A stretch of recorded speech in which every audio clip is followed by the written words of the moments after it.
franchise that is the crux of why we are fans. The rich, amazing history of a team that reflects the attitude of this town's people and embodies the spirit of everyone sitting in these seats. But when we step back and look, there is one thing that from Philadelphia to Wilmington, from Haverford to Pennsauken, from Westchester to Allentown, cuts through it all and bonds us, every one of us. Every fall, it is the Eagles green that runs through the veins of the young and old, and the divides that exist between races and creeds, rich and poor, the 700 level and the lower bowl are all gone, and we are suddenly one. What is going on, everybody? Welcome to episode 8 of Fandemonium here on the AAT Sports Network and Aatbirds.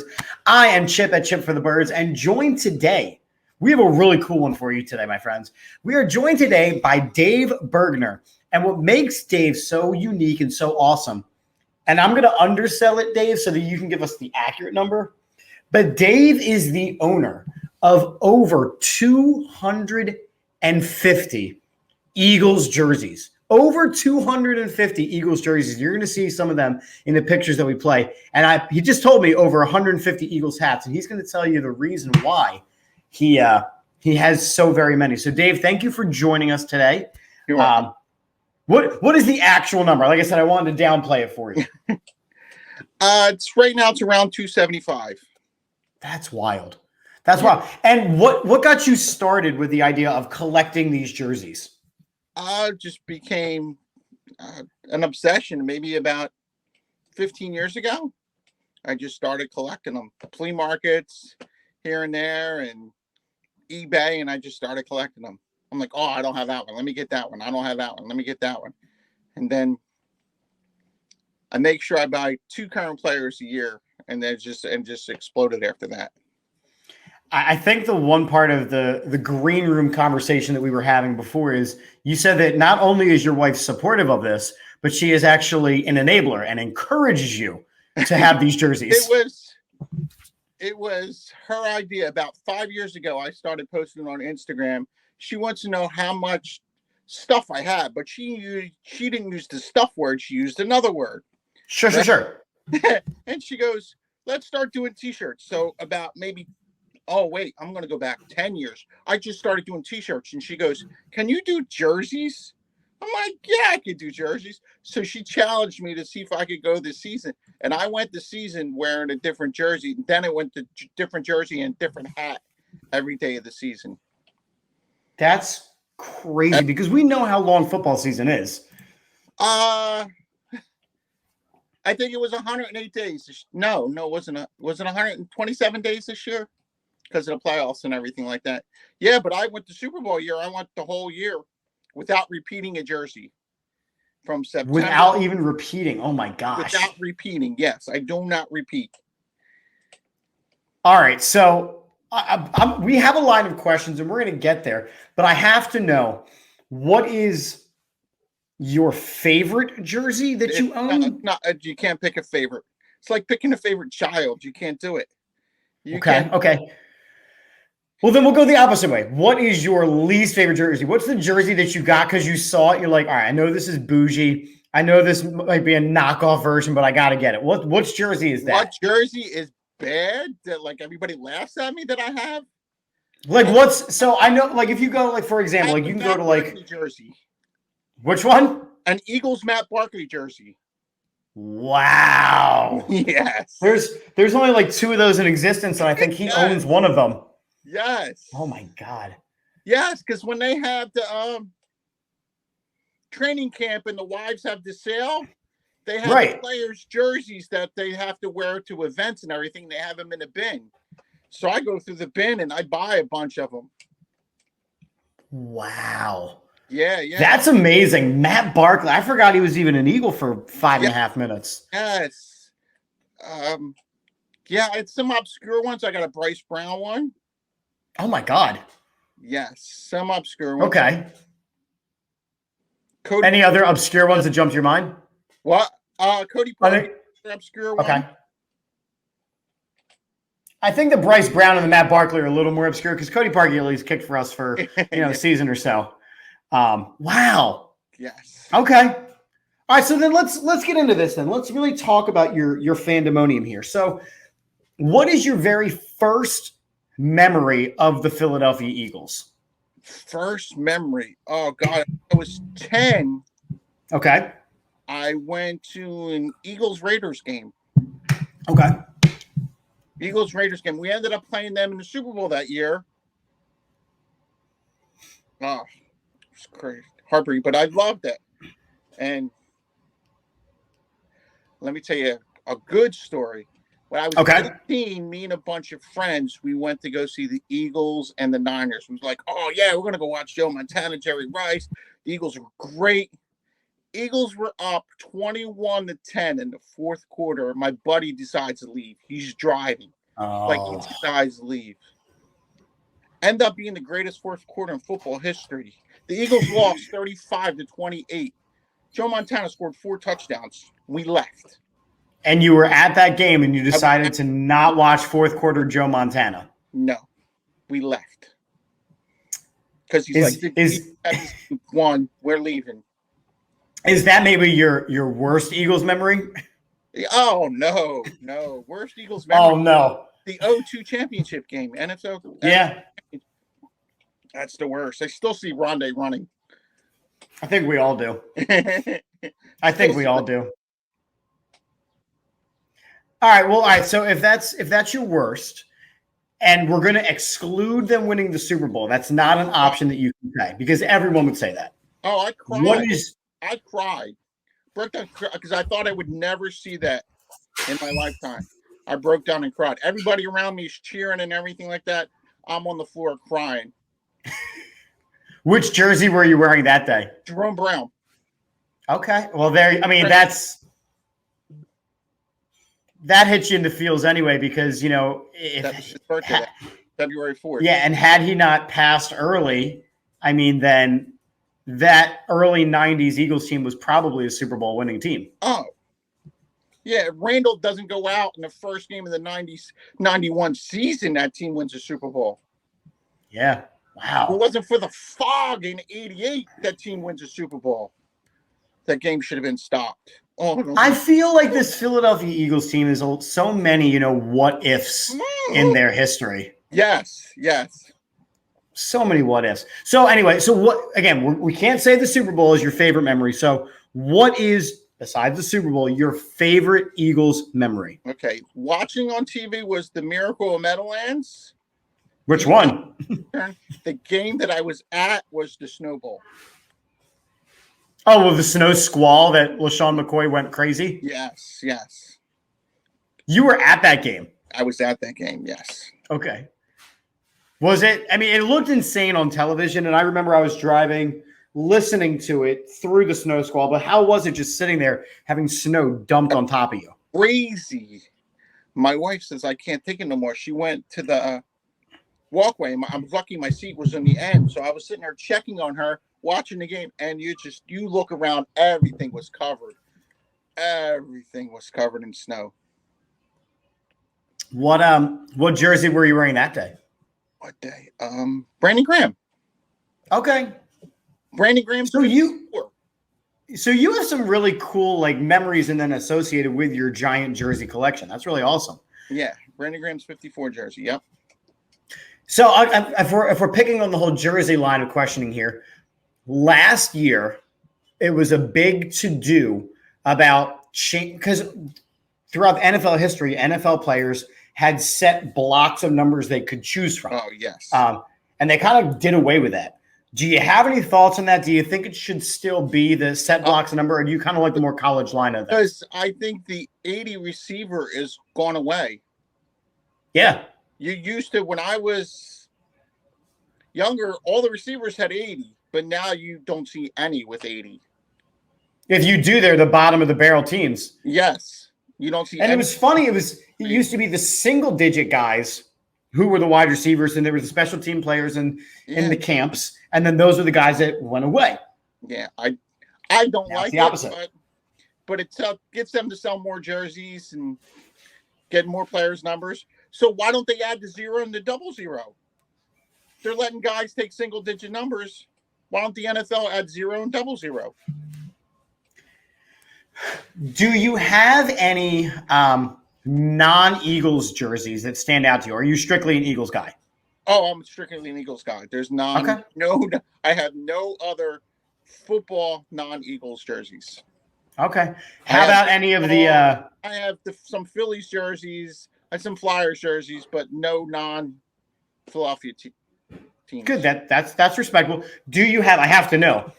Do you have a Tony Danza Philadelphia Eagles jersey? No, not the garbage picking field goal kicking Philadelphia phenomenon. No, he was number 1.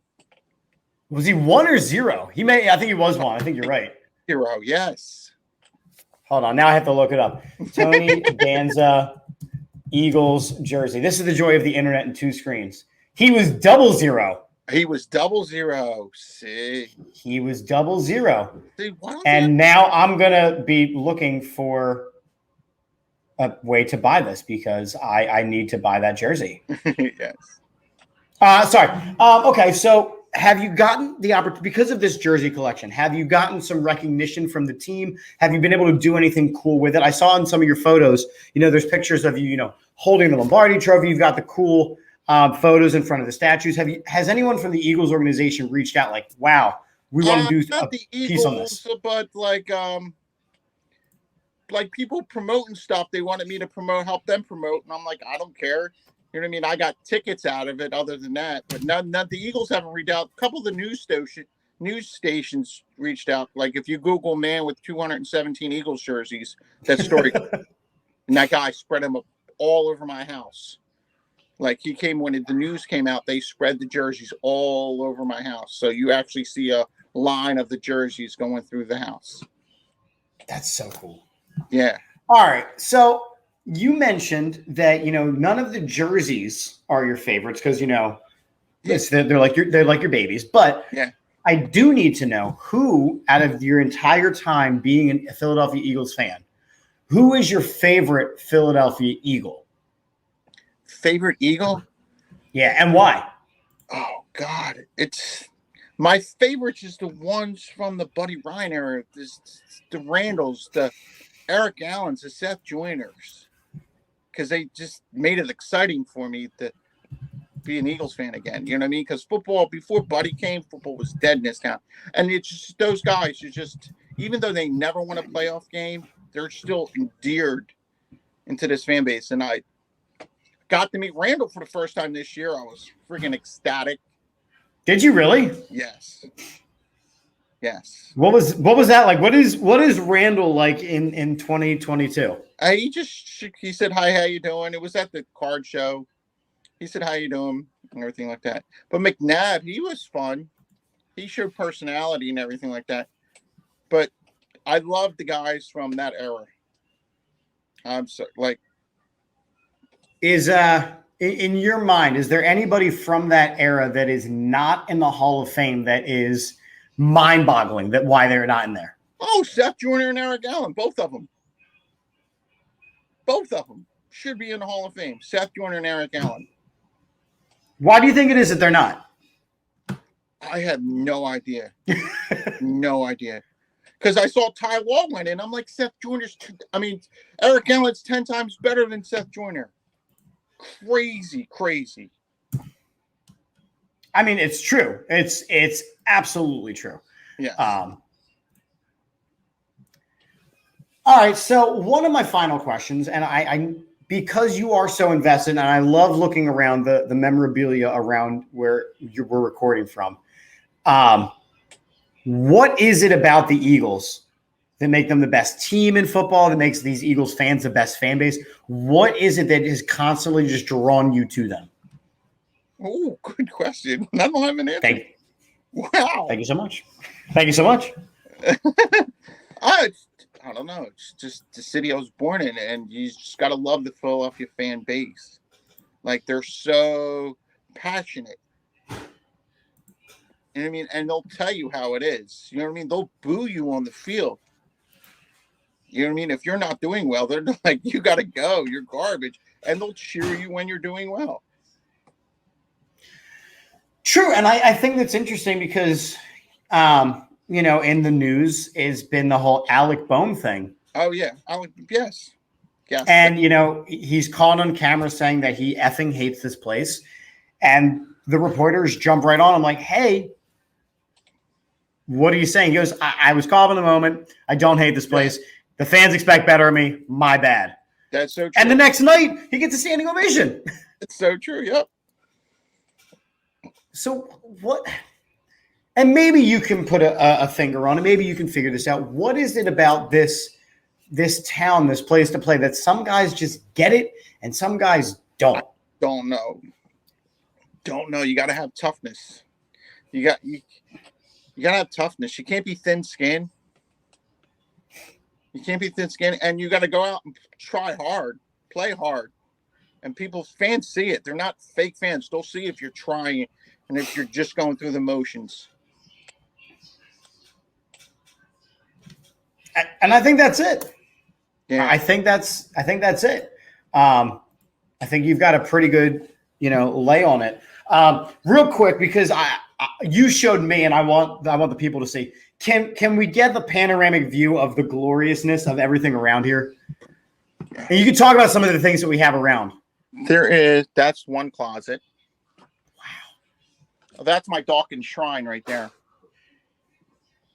But you didn't say he was your favorite eagle. That's interesting. No, I have shrines to others.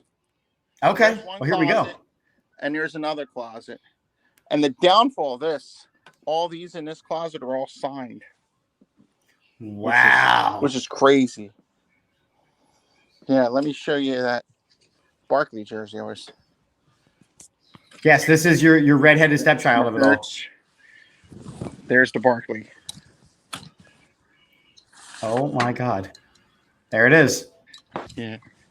One of 4 in existence. Look at that. Yes, it's bad. Because I'll wear that, I'll have theme weeks. And I'll wear, bad, awful players. And I'll wear his jersey. I'll wear Andre Dillard's jersey that week. Travis Fulcham's jersey that week. Stuff like that. Because he wasn't bad and awful. He was just not given a chance. That's interesting. Yeah. I'll have theme weeks.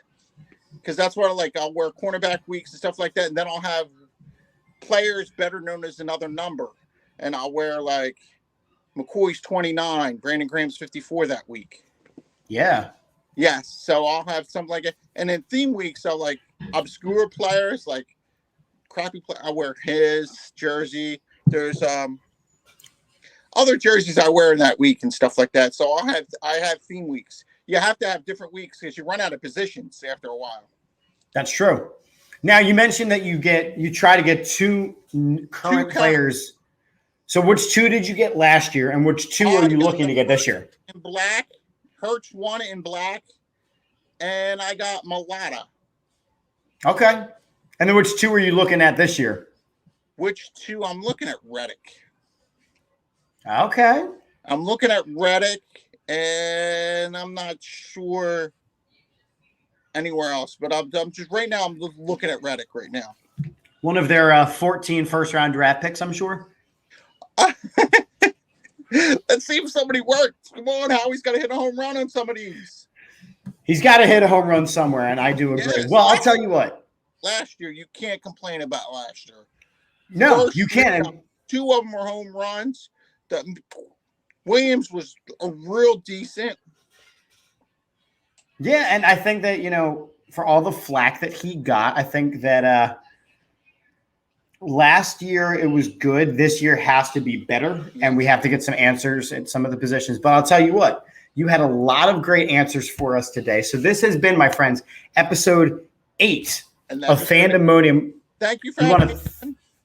Yeah, absolutely. Thank you for coming on. We want to thank Dave Bergner and all of his jerseys, his babies, his children, for joining us as well. And as we end every show here on Fandemonium and the AAT Sports Network and the AAT Birds with a very positive and happy, go Birds. Go Birds.